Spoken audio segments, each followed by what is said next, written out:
Hello, everyone, and welcome to Burn the Ship, the podcast that helps entrepreneurs go all in on their business, and we help introduce them to professionals that can help them to do so. Today, we have a very special guest. Simone, how are you doing? Great, thanks. Excellent. Please introduce yourself and the name of your business. Sure, I'm Simone Sloan, and my company is Your Choice Coach. Awesome. We so look forward to learning more about your business. But before that, we want to learn a little bit more about your journey. So if you don't mind, tell us a little bit about your story. Sure. Well, you know what? I'll start from where I came from. I'm originally from Jamaica, so I'm an immigrant by trade. Okay. And from there, have really honed my skills in pharmaceutical industry. I'm a pharmacist by trade, licensed in 3 states. And so my journey took me from Jamaica to Florida to Washington, D.C., and then from there, went to France for a couple of years. And when I was there, actually did some work as a consultant within healthcare. Okay. But what brought me back to the States is that I got my MBA. Mm-hmm. And so from that perspective, went right into all heads on into the pharmaceutical industry. Okay, awesome. Now, when you did that, you were a pharmacist. You just had your own location. Did you work for a company? Tell us a little bit about that Sure. experience. Yeah, it was interesting. I always tried to do the non-traditional types of pharmacy within the industry. So I went into like long-term care, which is really taking care of the elderly, right? Mm-hmm. And really being all in terms of their care. Then from there, went to took a job as the United States Pharmacopoeia. Okay. And what they do is really create the standards for how all drugs are made. So that was really cool because I was on the information side, Mm-hmm. and my role was within the malaria treatment Mm-hmm. group, which meant that I was able to interact with doctors from all over the world because there's no malaria in Washington, in the United States. Okay.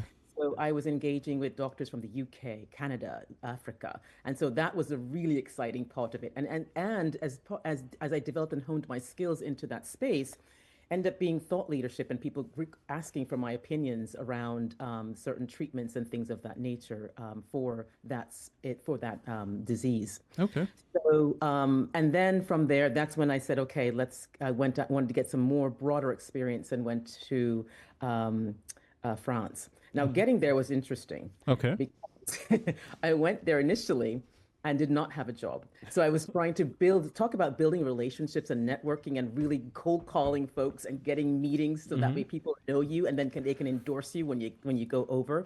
So that's what I basically spent the last 6 months before leaving is developing and cultivating relationships. Mm-hmm. And I actually had a job offer that said, come work with us. And I said, no, I'm going to France. And they said, well, when you come back, connect with us because we Okay. definitely want you to be part of our company. Awesome. So yeah, so I did that, and so yeah, and here So, he so, goes. so in France, that is an interesting thing. I always ask because, there's so many pins that can be put on the map.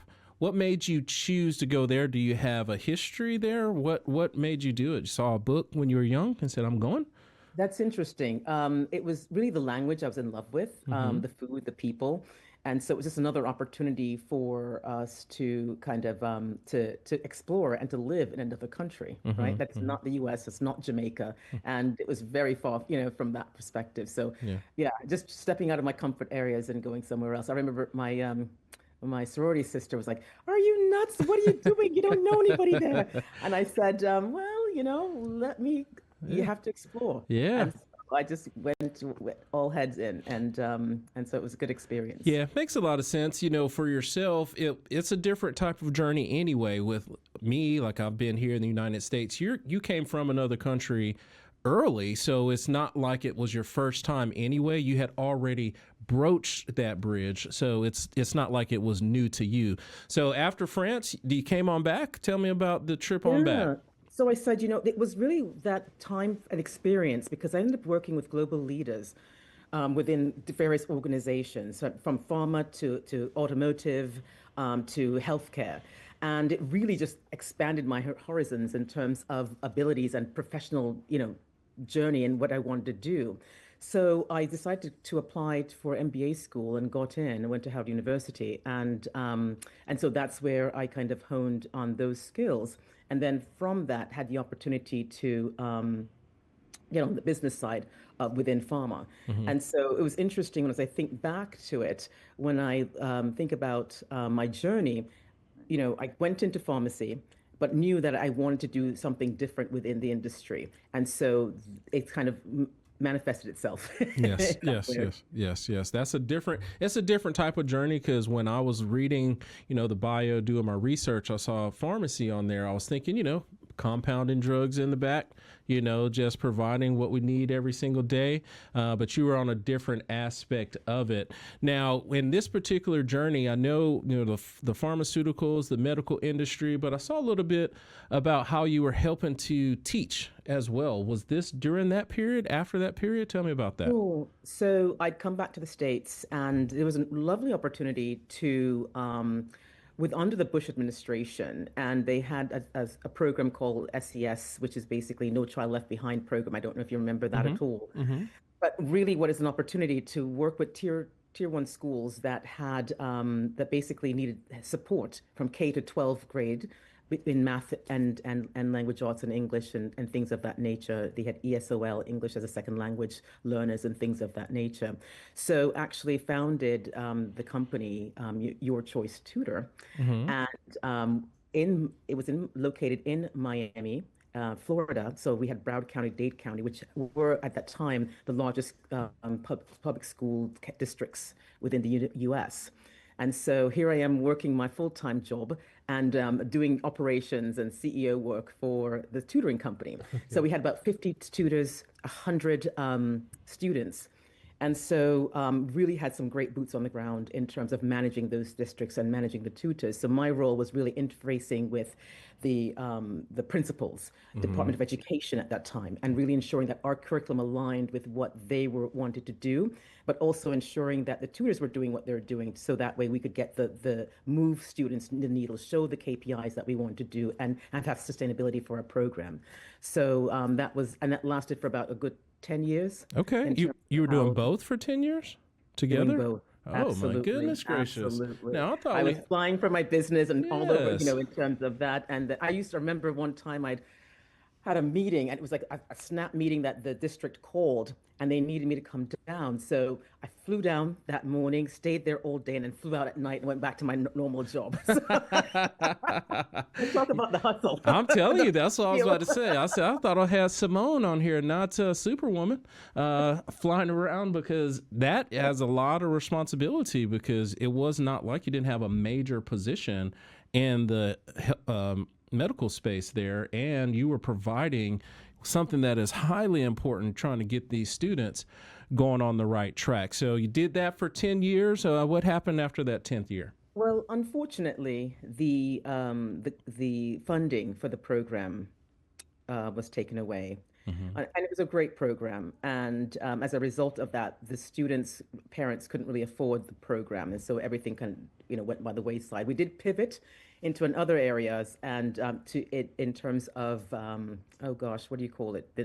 There were like group homes where students needed support and help Hmm. also. So that's where we kind of pivoted into. And it was until our contact then from that, everything's It relationships. And when is. administrations come in, you have to rebuild and reforge, and Hmm. they have their own vendors that they want to bring in and things of that nature. So Hmm. we just decided, what, we'll just got like a slow decline and had a little bit of students on at the end, but then just really decided to close it down Yeah. from that perspective. Yeah. Okay, so you're still doing the larger job. This one has, fizzled out a little bit because of the administration change. What was next for you? So then well, interestingly enough, we called it um, uh, Your Choice Tutor Coaches and More. So Hmm. then that was the idea that birthed Your Choice Coach. Okay. And so within that space, I was doubled down in terms of pharma. My therapeutic areas at that time switched from malaria. Now I'm doing diabetes, cardiovascular, women's health, cancer treatments, and things of that nature. But then there also comes travel. Hmm. And when you're traveling, oh my gosh, so many hours weekly, it takes a toll on you. And so I was thinking about, well, what's my next? What do I want to do? How do I want to kind of do a different landing, or what's my next act, right? We all come to that conclusion of evolving and staying relevant. Hmm. And so where coaching actually found me. and I found a program that was actually a year while working, and went all into coaching. Now, let me tell you something. I was like, that was one of the most frightening things I've ever experienced, right? And I say that because it pushes you, triggers you in ways unimaginable, especially when all you're dealing with are numbers, molecules, Mm-hmm. right? Mm-hmm. Business, targets, KPIs. And now they're asking you to take a look inside and see Okay. who you really are. Yes. And so but that was one of the most exhilarating experiences because I remember maybe I'm not a great poker player.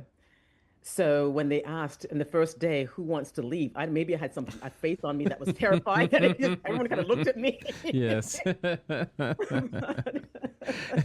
You said, "Look, I'm trying to tell you how I feel on the inside without speaking it."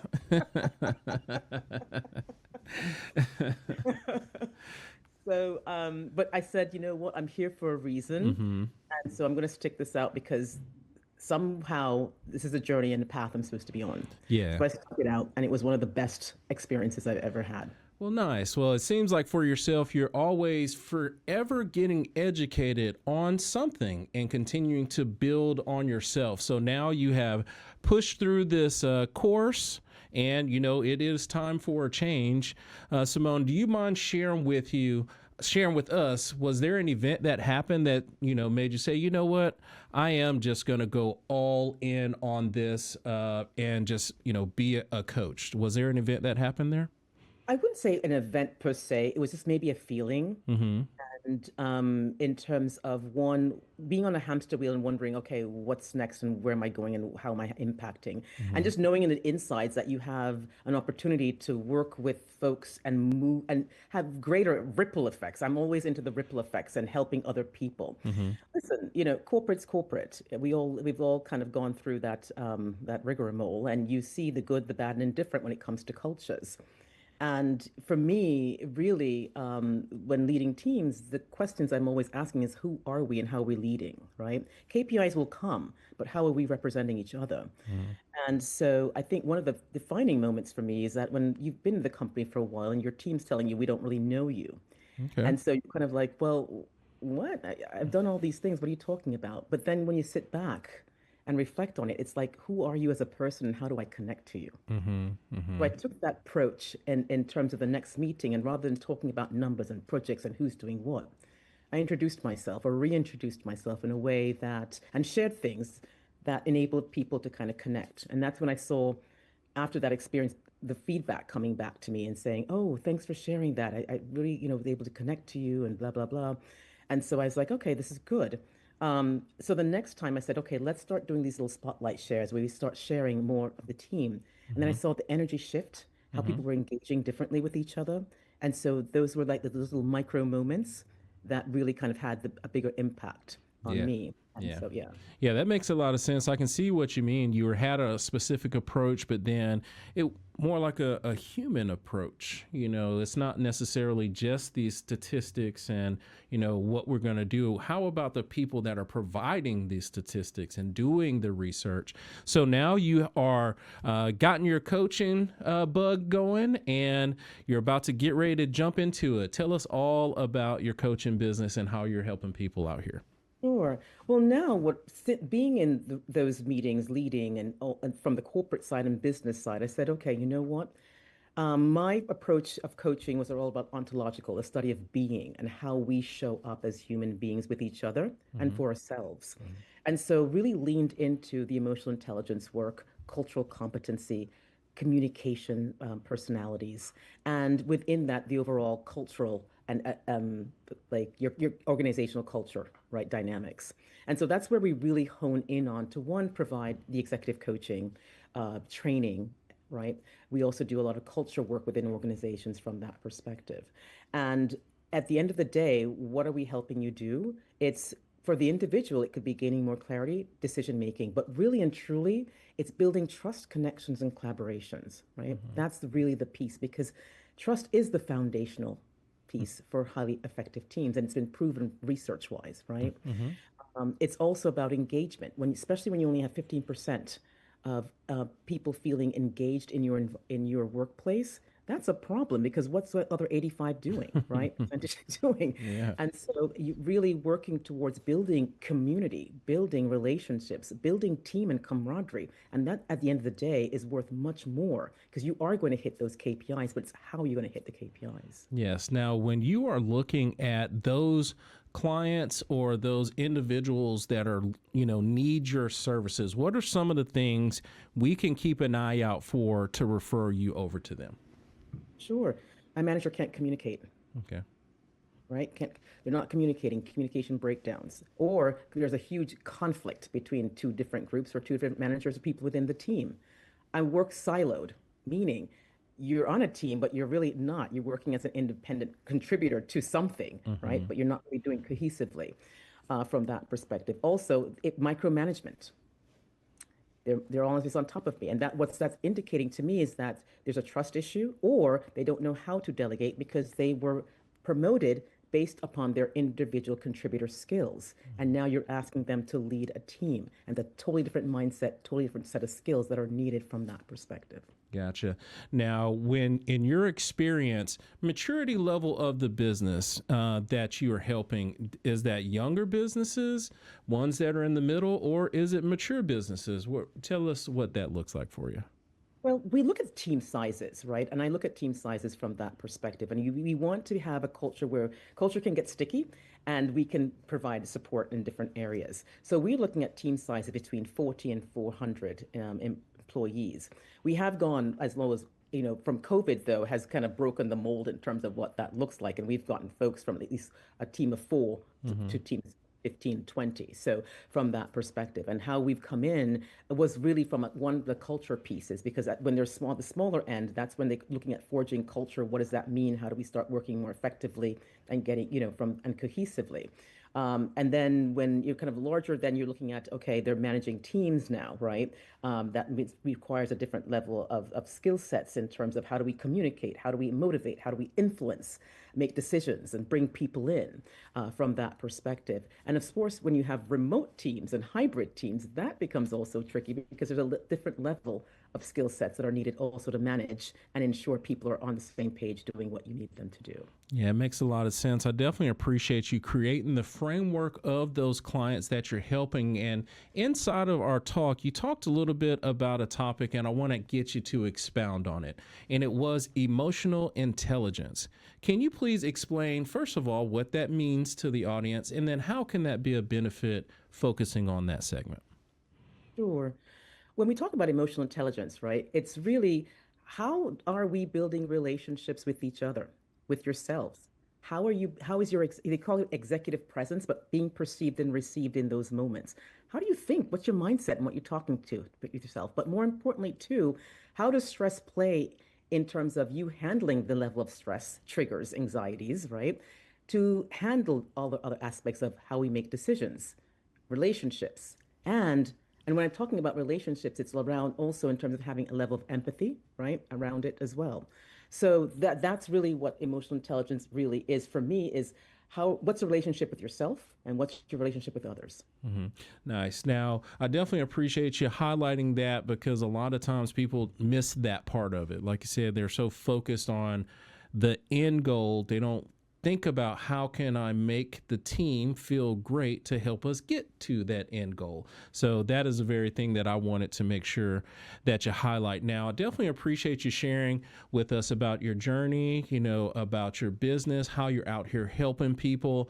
But I do want to ask about some of those business skills or best practices that you have acquired and nurtured over your time that has helped you to be successful. Do you mind sharing with the audience a couple of those best practices? Sure. Well, I think, when I think about from the emotional intelligence standpoint, since that's what you kind of asked about, is how do we build those practical habits, right, to improve our everyday work Hmm. and life, right?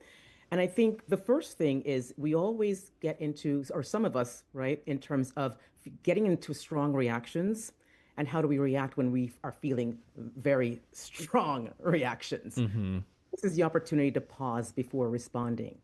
And when we're pausing before responding, it gives us time to breathe and disconnect emotion from action. And so that's one of the things that I've learned, especially when you're dealing with people so dynamic, right? And we Mm-hmm. all are human. Mm-hmm. It's how do we pause before we actually start responding, saying, right? Because we don't want to regret something that we've said. Right. So Right. I would say from that perspective. Yeah, that is so highly important because when emotions get involved and you feel as if you're correct, but then you have someone opposing you on that, sometimes you don't slow down to think, and it's not keeping the end in mind, it's thinking about the now. So that is a very important skill, and I appreciate you sharing that because it's very important. And as I've gotten older in life, I wish I knew You that know it. a long time ago. Absolutely. So Absolutely. thanks for sharing that. Now we talked a lot about the business. We've talked about those skills.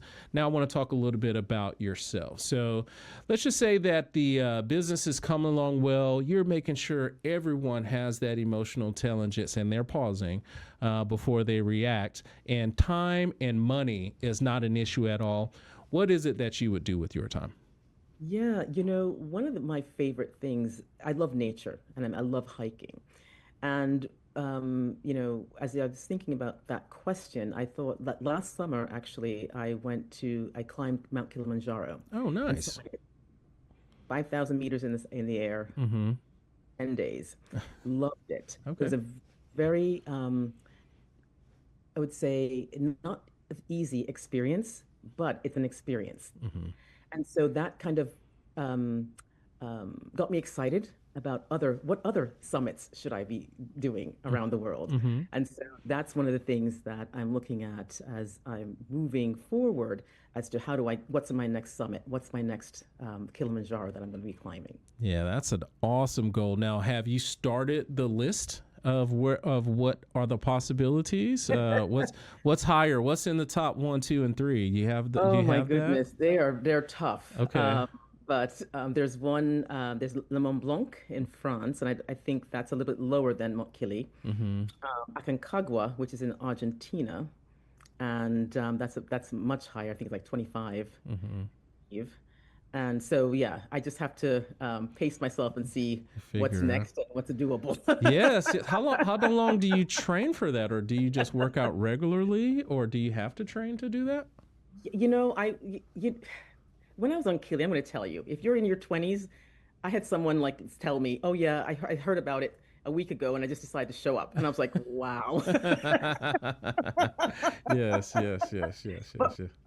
for others, Yes. I would say yes, train. Okay. I was just checking to see because if you got one tomorrow, maybe I'll come and check it out. But if I'm not ready, maybe I should make that decision to train a little bit first. I definitely Absolutely. appreciate you sharing those things about yourself. It's always important to learn a little bit more what's behind the scenes there. Now, if the people that are watching today have a question about your journey, the services, just want to talk with you to get enlightened a little bit, what's the best way for them to contact you? Sure. Definitely you could reach out at yourchoicecoach.com. I'm also at LinkedIn, Simone Sloan, as two main ways to contact us and Uh, get to learn more about who we are. Okay, please reach out to her. As you can tell, she's a wealth of knowledge and just a great person to be around. And for us, we always appreciate our guests coming on the show. We know it's not always that easy to share those ups, downs, and all around. So we always honor you guys by giving you the last word. So if you don't mind, please look into the camera and tell the people something good. Oh my goodness, the pressure. One of my favorite laureates is Maya Angelou, and I think this really speaks to a lot of the emotional intelligence work. Now, I'm going to botch this quote, but please, hopefully, you get the essence of it. It's that she said that I've learned that people forget what you've said, people forget what you did, but people never forget how you made them feel. Awesome. Magnificent words from a magnificent woman. Thank you so much for coming on the show today. Thanks so much for having me. Absolutely. And to everyone that is watching, be kind and thanks.